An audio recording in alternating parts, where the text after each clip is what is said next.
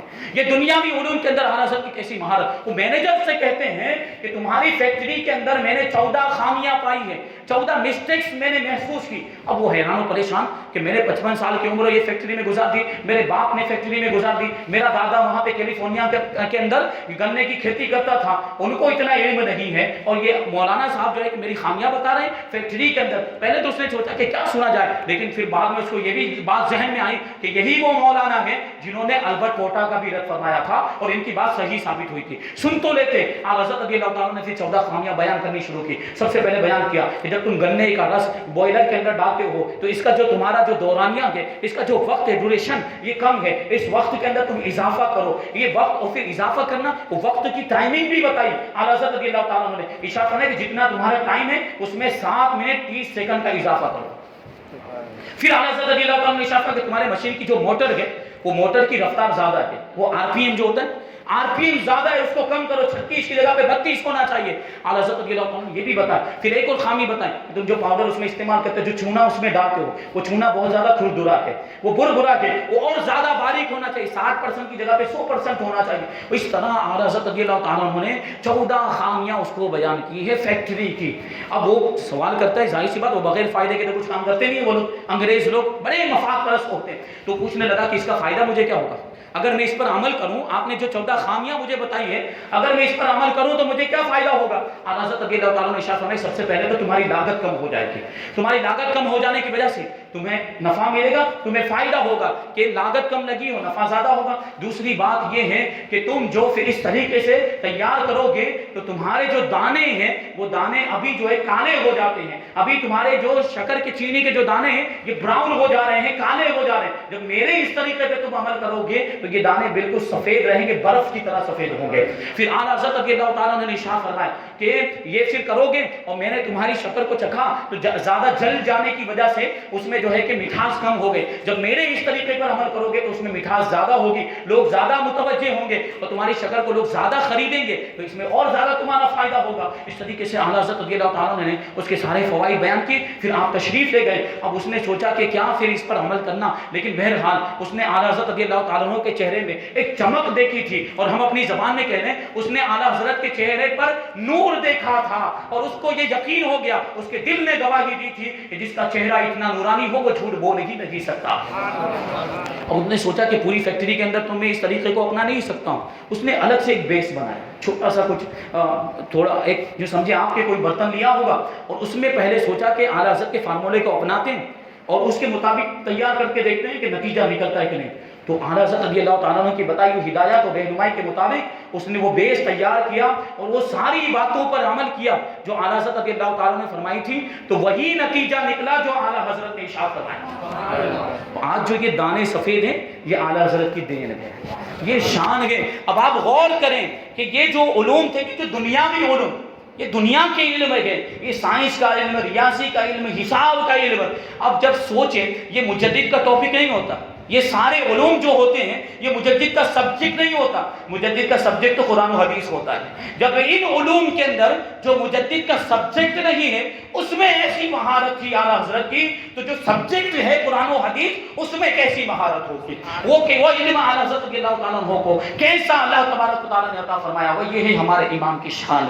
اللہ تبارک و تعالیٰ نے ایسا امام ہمیں عطا فرمایا. ہم بڑے خوش نصیب ہیں کہ امام احمد رضا کے ماننے والے. چاہیے ضرورت اس بات کی ہے کہ ہم اعلیٰ حضرت کو پڑھیں, صرف نام کے نعرے نہ لگائیں, اعلیٰ حضرت کے نام کے نعرے نہ لگائیں. یقیناً اعلیٰ حضرت کے دامن سے ہم کو وابستہ رہنا ہے, لیکن وابستگی کا ایک تقاضا یہ بھی ہے کہ ہم ان کا مطالعہ کریں, ان کی کتابوں کو پڑھیں, اور اس کے لیے ضروری ہے کہ ہم اپنے بچوں کو مدرسوں میں بھیجیں. آج معاملہ یہ ہو گیا کہ بچوں کو مدرسوں میں نہیں بھیجا جا رہا ہے اور دنیاوی تعلیم کے اندر خوب زیادہ توجہ دی جا رہی. اب آپ دیکھیں کہ یہ اللہ والے ہوتے ہیں کہ دنیا کے علوم ان کی ذات کا طواف کرتے ہوئے نظر آتے ہیں.